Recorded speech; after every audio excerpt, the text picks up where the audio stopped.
Welcome to the P.A.S. Report podcast. If you're tired of censorship, outraged by government abuses, and thirsty for real insights, then you're in the right place. Get ready, because here, the fight for freedom never ends. Here's your host, Professor Nick Giordano.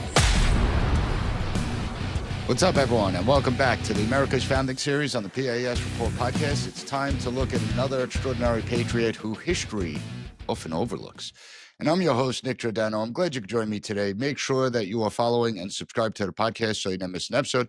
Also, visit the P.A.S. Report website, pasreport.com, and share this episode with your family, friends, and other great patriots out there. Today, I am going to start off by playing a sound clip. Take a listen.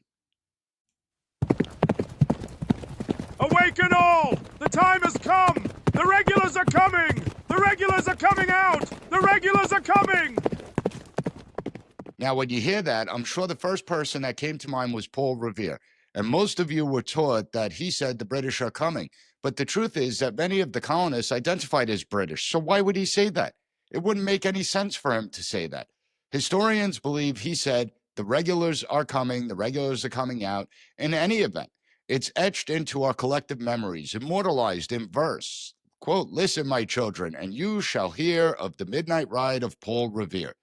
But what if I told you there was another man on horseback that same night, racing down the dark roads to warn that the British were coming, and history barely remembers his name? So today is the story of William Dawes, the other midnight rider that history has forgotten. We want to bring back to life his ride, the incredible risks he took, and the surprising reasons why Dawes' name, despite his equal courage and success, largely disappeared from our memories. And get ready to meet a true unsung hero of the American Revolution, because our story begins in Boston, Massachusetts on the evening of April 18, 1775.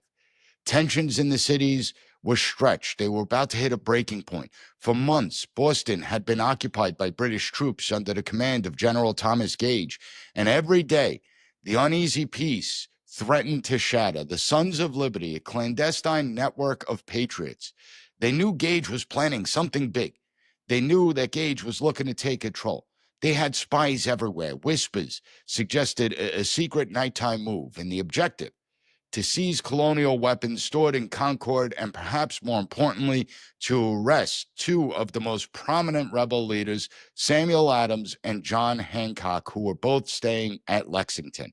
The Sons of Liberty got wind of the British plans, and they understood that time was short. So messengers had to be dispatched immediately to warn the countryside. But how are you going to do that? British patrols were everywhere, especially on the narrow land route leading out of Boston. So Dr. Joseph Warren, a leading patriot who I talked about a few weeks ago on the PAS report, so make sure you check out that episode, had a meticulously planned alarm system. He knew they couldn't rely on just one messenger or one route, that there had to be multiple. If one failed, another might be needed to succeed. So he dispatched two men and two very different, equally dangerous roads. Paul Revere, the silversmith we all know, would ride across the Charles River to Charlestown, then mount his horse, ride on to Lexington. His route was going to be quicker, but it exposed him to British warships in the harbor. The other rider, the one history largely overlooks, was William Dawes. Born in Boston in 1745, Dawes was a tanner by trade, a husband, and a father of several children. He was a staunch patriot and a member of the Boston militia. So Warren chose Dawes to take the longer land-based route through Boston Neck. Now, why Dawes for this seemingly more difficult path?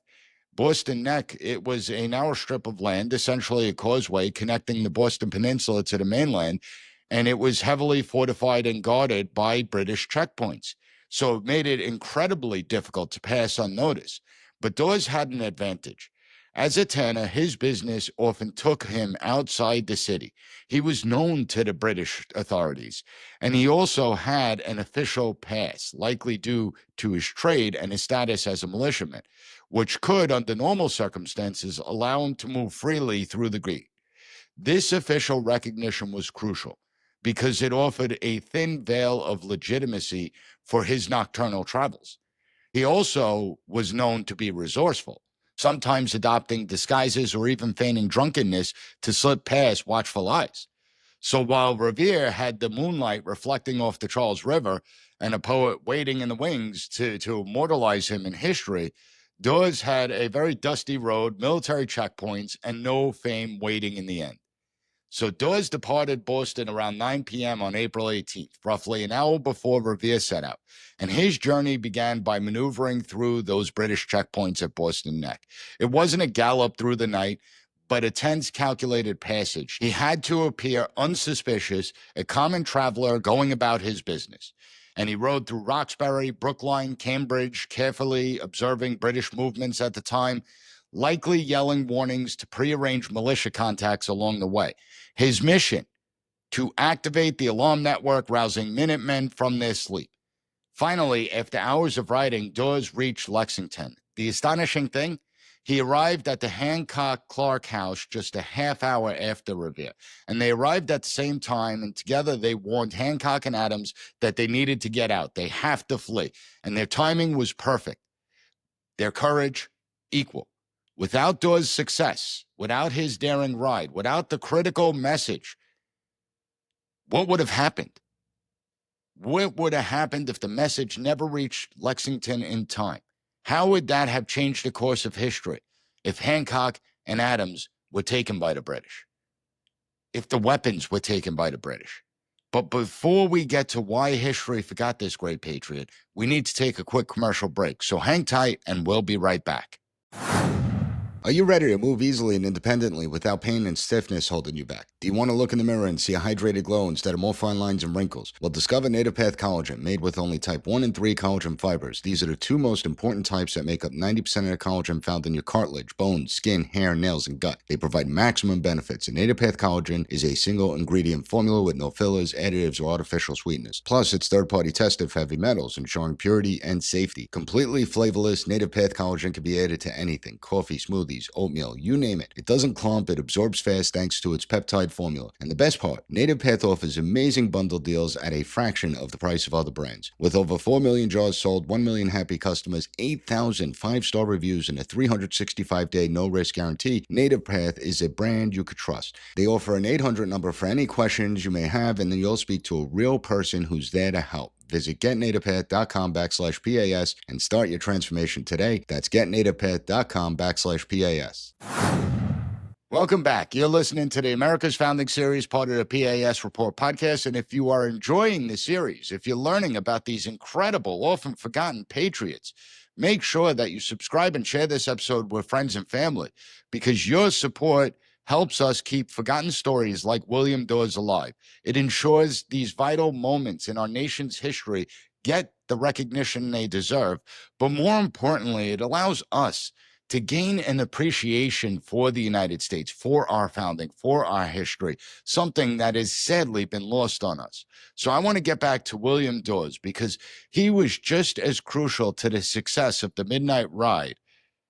And the question becomes, why don't we remember him? Why don't we teach him? Why isn't his name as ubiquitous as Paul Revere's? And the answer is actually simple. It lies in poetry. In 1860, Henry Wadsworth Longfellow published the epic poem Paul Revere's Ride.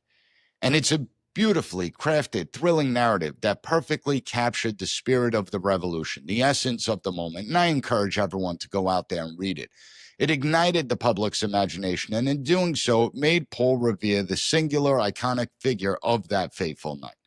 Dawes, for all his bravery, for all his success, was simply not immortalized in verse. And it shows that sometimes history doesn't always favor the most courageous. It favors a good publicist, or in this case, the most compelling poet. Another reason for Dawes' historical absence is the lack of his own voice.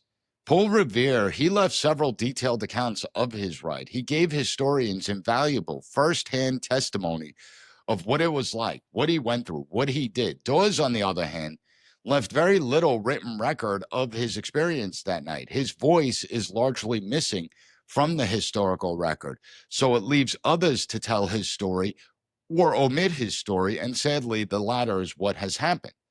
But the story of the Midnight Ride wasn't over once Dawes and Revere met in Lexington.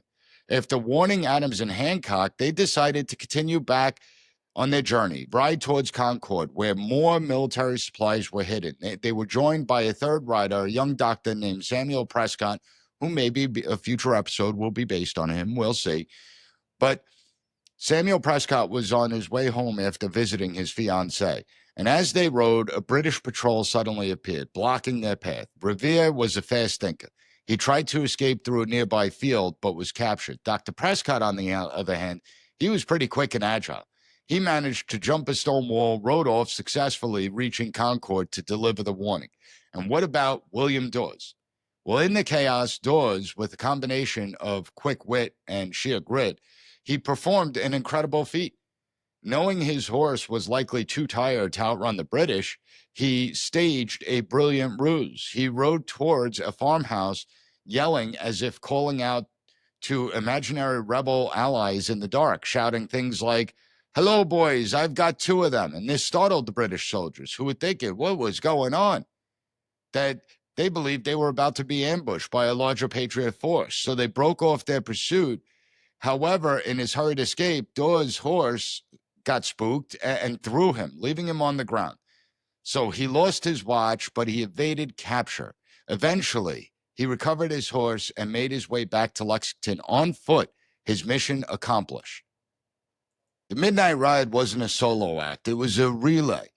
And Revere, Dawes, Prescott, they played such a vital part, but only one of them became a household name. Dawes' contributions didn't end that night. He joined the siege of Boston. He fought in the Battle of Bunker Hill. He served as a quartermaster in the Continental Army. He had a crucial role. He was responsible for procuring vital supplies for the war effort, a testament to his continued dedication, his organization skills, and the leadership he presented. William Dawes lived until 1799, dying at the age of 53, long after American independence was secured. Yet in the early histories of the Revolution, his name was rarely mentioned, a silent sentinel of liberty, largely forgotten by generations he helped free. He wasn't chasing glory. He was chasing liberty. He understood the importance of liberty. And Dawes' story reminds us of a fundamental truth about our nation's founding. It wasn't built solely by the iconic figures whose faces grace our currency or whose names are in our textbook. It was built by ordinary people like you and I, in extraordinary times. People back then who would take extraordinary risks. They acted bravely, without seeking any fanfare or attention. They didn't expect to be immortalized with fame. The Republic was built not just by the founding fathers, but by founding Americans.